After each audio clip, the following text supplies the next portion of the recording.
ಮಾಡಿದೀವಿ. ಆದ್ರೂ ಕೂಡ ಇನ್ನೂ ಅಭಿವೃದ್ಧಿ ಕಾಮಗಾರಿಗಳು ಒಂದೊಂದ್ಸರಿ ಮಾಡಿ ನಿಂತು ಹೋಗುವಂಥದ್ದಲ್ಲ, ನಿರಂತರವಾಗಿ ಇದ್ದೇ ಇರುತ್ತೆ. ಈಗಾಗಲೇ ಶಿವ್ ಕೊಟ್ಟರು ಎಷ್ಟೊಂದು ಕೆಲಸಗಳು ಆಗ್ಬೇಕು ಅಂತ ಹೇಳಿ, ಖಂಡಿತ ಅದನ್ನೆಲ್ಲ ನಾವು ಮಾಡ್ಕೊಂಡು ಹೋಗೋಣ. ಮತ್ತೆ ಕುಂಬ್ರಳ್ಳಿ ಮಠ ಶಾಲೆಯಲ್ಲೂ ಕೂಡ ಏನೇನು ಮೂಲಭೂತ ಕೊಡಬೇಕು, ಸರ್ಕಾರದಿಂದ ಕೊಡಬೇಕು, ಅದನ್ನು ಕೂಡ ನಾವೆಲ್ಲ ಕೊಟ್ಟಿದ್ದೀವಿ. ಸೊ ಹಾಗಾಗಿ ಸರ್ಕಾರದಿಂದ ನಮ್ಮ ಕೆಲಸಗಳು ನಡೀತಾ ಇದೆ.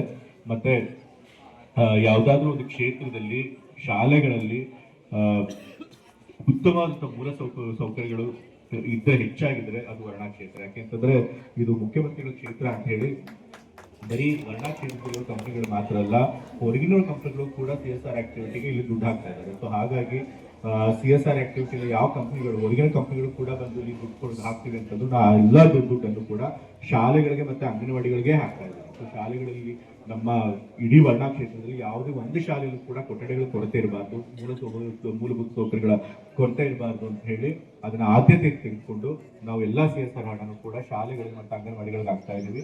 ಹಾಗಾಗಿ ಇವತ್ತು ವರ್ಣಾ ಕ್ಷೇತ್ರದಲ್ಲಿ ಶಾಲೆಗಳಲ್ಲಿ ಉತ್ತಮವಾದಂತಹ ಮೂಲಭೂತ ಸೌಕರ್ಯಗಳಿದೆ. ನಮ್ಮ ವರ್ಣಾ ಕ್ಷೇತ್ರನ ಮಾದರಿ ಕ್ಷೇತ್ರನ ಮಾಡಬೇಕು. ಆ ನಿಟ್ಟಿನಲ್ಲಿ ನಮ್ಮ ಶ್ರಮ ಯಾವಾಗಲೂ ಇರುತ್ತೆ. ನಾವು ಮಾಡೋ ಪ್ರಯತ್ನಕ್ಕೆ ನಮ್ಮ ವರ್ಣಾ ಕ್ಷೇತ್ರದ ಜನ, ಅದು ಕುಂಬ್ರಳ್ಳಿ ಮಠದ ಜನ ಯಾವಾಗಲೂ ಕೂಡ ನಮಗೆ ಬೆನ್ನಿಗೆ ನಿಂತಿದ್ದಾರೆ, ನಮಗೆ ಬೆಂಬಲ ಕೊಟ್ಟಿದ್ದಾರೆ, ಆಶೀರ್ವಾದ ಮಾಡಿದ್ದಾರೆ. ಹಾಗಾಗಿ ನಮ್ಮ ಎಲ್ಲ ಕುಂಬ್ರಳ್ಳಿ ಮಠದ ಮತದಾರರಿಗೆ ಈ ಸಂದರ್ಭದಲ್ಲಿ ನಾನು ಕೃತಜ್ಞತೆಗಳನ್ನ ಧನ್ಯವಾದಗಳನ್ನು ಇಷ್ಟಪಡ್ತೇನೆ. ಮತ್ತು ಒಳ್ಳೆ ಕಾರ್ಯಕ್ರಮ ಮಾಡಿ ನನಗೂ ಕೂಡ ಈ ಒಂದು ಕಾರ್ಯಕ್ರಮದಲ್ಲಿ ಭಾಗವಹಿಸಿ ನನ್ನ ಕೈಯಿಂದ ನಿಮ್ಮೆಲ್ಲರಿಗೂ ಕೂಡ ಈ ಒಂದು